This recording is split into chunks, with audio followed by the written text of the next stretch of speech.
Just one drop of blood and instant results for a fraction of traditional testing costs. She was a 19-year-old dropout who raised $700 million. She achieved a $9 billion valuation. She partnered with Walgreens. She founded Theranos, but it was all smoke and mirrors. Patients were harmed, investors were ruined. This was biotech's biggest fraud. Welcome to Crooks in Suits, where we take a look at some of the corporate world's biggest scandals. My name is Ray. I'm a chartered accountant, and I've worked as the CFO across banking and fintech. In 2003, Elizabeth Holmes dropped out of Stanford's chemical engineering program after just 1 year. Inspired by fear of needles and a summer internship at Singapore's Genome Institute, she founded a company called Real-Time Cures in Palo Alto. She used her college tuition as seed money. Professors had dismissed her original idea, a wearable drug patch, as impossible. However, Holmes convinced Channing Robertson, a Stanford dean, to be the first board member and connected to venture capitalists. By late 2004, she'd raised $6 million from family and friends. She rebranded the company to Theranos, a combination of the words therapy and diagnosis, and began operations. So far, very impressive. Her mission was simple: democratize healthcare. Concept was a device, a black box, that could perform a myriad of blood tests instantly, using 1 or 2 drops of blood from a finger prick. She named this device the Edison, after Thomas Edison, the American inventor and businessman. Elizabeth Holmes was charismatic, she was charming and driven. She deliberately modeled herself on her hero Steve Jobs. She adopted Jobs' iconic black turtleneck. She somehow even emulated his deep voice and ordered an Apple flag flown at half-mast after Jobs' death. As a peak, she graced Time's 100 Most Influential list, cover Forbes magazine, and was considered as the youngest self-made female billionaire. Theranos had a star-studded board, stacked with political heavyweights. These included George Shultz, former US Secretary of State and grandfather to Tyler Shultz. Tyler is a key character in the Theranos story and an all-round good guy. Also Henry Kissinger, former US Foreign Secretary and controversial geopolitical giant. William Perry, ex-defense secretary, and General James Mattis, US Marine Corps general with significant combat experience. Maybe every board needs a general. However, in truth, the board did not have the proper business or medical research experience, and also they did not have the appetite or the time or the curiosity to closely monitor the business. Another key player was Sonny Balwani, tech millionaire, CEO, and older boyfriend of Elizabeth Holmes. He was empathy challenged and aggressive to subordinates. He deliberately ignored the failures of the Edison machine. He focused on building a toxic culture and ran the lab facilities without any medical training. The board was unaware of the relationship between Holmes and Balwani. So what actually happened? Theranos' Edison device was developed over 12 years and was pitched as a desktop black box that revolutionized diagnostics. Patients would prick their finger, collect 2 drops of blood in a nanotainer, the size of an AA battery, and insert it into the Edison. The prototype, which was just a modified glue dispenser robot in a sleek black box, which had dazzled investors in secretive demos while hiding its industrial origins and limited functionality. The Edison machine included a robotic mechanical arm for pipetting blood volume or mixing antibodies. It failed because blood volumes were too small for accurate test analysis, requiring a dangerous dilution that destroyed test reliability, quality control failing in HIV accuracy at just 49%. The vision was never viable. The machine never worked as promised. Experienced medical scientists knew it was impossible. Behind the scenes, the company was desperately trying to progress the Edison and impress the world. At the same time, there was a constant need for funding. Theranos even pitched the Edison for battlefield use, securing a small Department of Defense research contract, but no FDA approval or any actual deployment. Holmes exaggerated this. She claimed live operational use, telling investors and partners that the tech saved lives in combat zones. This was entirely untrue. In September 2013, Theranos announced a landmark long-term partnership with Walgreens, a large US pharmaceutical retailer. This was to install wellness centers offering finger prick tests. Patients would go to Walgreens for blood tests. Edison was rolled out to 40 so-called wellness centers.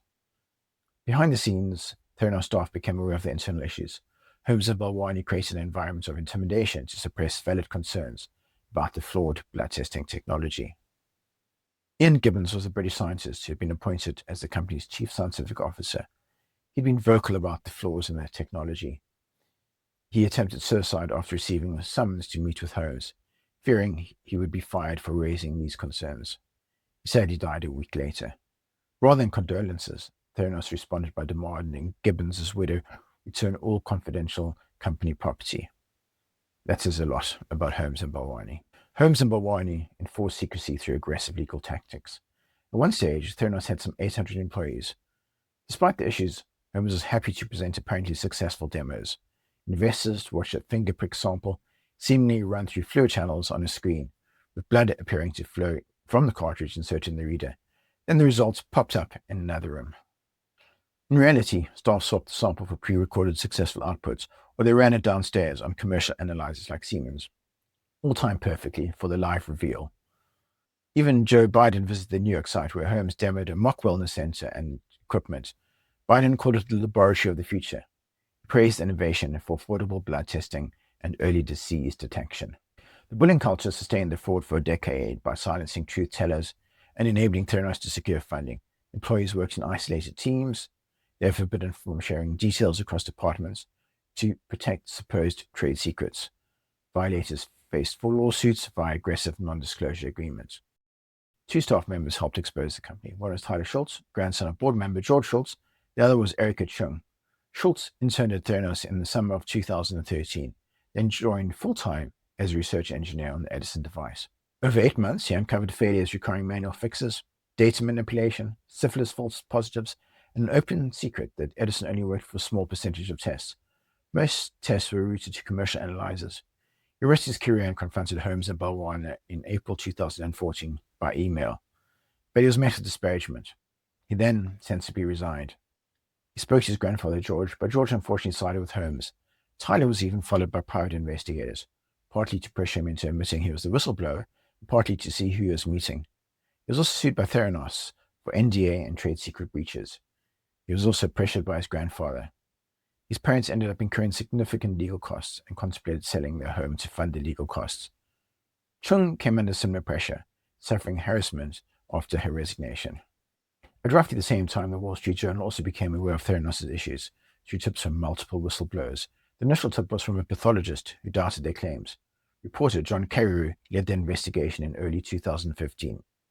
He later wrote a fantastic book, Bad Blood, that chronicles the whole story. Carreyrou dug into Theranos' claims. He interviewed former employees and whistleblowers, including Tyler Shultz and Erika Cheung, and he ultimately published the first major expose in October 2015. This triggered regulatory probes and the start of the company's unraveling. The Wall Street Journal article presented the evidence that Theranos was routinely using commercial analyzers and that its Edison technology did not perform as advertised. This reporting prompted the FDA, CMS, and others to investigate and also led partners to reassess their relationships. Theranos did everything they could to block the story. They employed high-powered lawyers. Interestingly, Rupert Murdoch, who had been an early investor in Theranos to the tune of $125 million, and he owned the Wall Street Journal. Holmes approached Murdoch to squash the investigation, but he refused. To his credit, he prioritized rigorous reporting over his personal financial interests. Possibly by then he had stopped believing in Holmes. The Walgreens relationship also started to unravel due to the revelations that Edison was unreliable and produced inaccurate results. This led to widespread voiding of test outcomes. For example, a false positive HIV antibody result was later tested as negative. There are many such examples. The partnership terminated in 2016, citing safety concerns and the company's failure to fix problems to regulator satisfaction. Theranos had ended up running a number of tests on commercial analyzers. CMS, the US Medical Care Agency, decided to investigate. They carried out lab inspections and asked Theranos to address the deficiencies. But Theranos were unable to comply, and CMS ultimately revoked Theranos lab certifications. Inspections revealed severe deficiencies, including life-threatening errors in blood clotting tests. They banned Holmes and Balwani from operating labs for 2 years and forced the closures of facilities in California in July 2016 and Arizona in October 2016. This really killed the company. What followed was a multi-year criminal investigation. This was a result of the exposés, the regulatory findings, and civil enforcement actions that showed Theranos had misled investors, partners, doctors, and patients. George Shultz and his grandson later reconciled, although their bond was never the same again. He admitted his grandson was right, and he was proud of his grandson's actions. Erika Cheung relocated to Hong Kong and later founded Ethics in Entrepreneurship to advocate for whistleblowers. Holmes and Balwani were tried separately. Holmes was found guilty on 4 counts related to investor fraud and conspiracy. She was later sentenced to 11 years in prison. She's now residing in a minimum security prison in Texas. She and her new partner had 2 children after the demise of Theranos, but before going to prison. Balwani was found guilty on multiple counts and he received a longer sentence, about 13 years. The judge in Balwani's case noted his operational role as CEO, overseeing the labs and the daily execution of the fraud, his hands-on involvement in misleading partners like Walgreens, and his lack of remorse shown in court. In summary, this was a very simple fraud based on selling a unique vision. However, the technology was flawed, and Theranos were never prepared to admit this. The black turtleneck sweater, her deep voice, and the intimidation tactics couldn't hide the truth forever. In the end, Theranos wasn't a medical breakthrough. It was a cautionary tale of unchecked ambition. It took 2 brave 20-somethings and a persistent journalist to prove that in the world of biotech, you just can't pivot your way out of the laws of physics.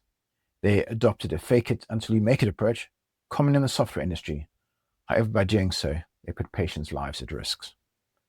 I think Holmes dug a hole for herself. The more lies she told, the harder it was to admit the truth. When it all collapsed, she was just 30 years old. Most unforgivable was the treatment of the staff, the culture of fear, intimidation, the intolerance of criticism. With Sonny Balwani acting as her enforcer, with his experience, he should at least have known better. For Holmes, the vision of a changing world ended in a federal prison cell. A reminder that when the suits stop caring about the truth, everyone pays the price. We hope you enjoyed the story. There'll be more coming. Please remember to subscribe to Crooks in Suits.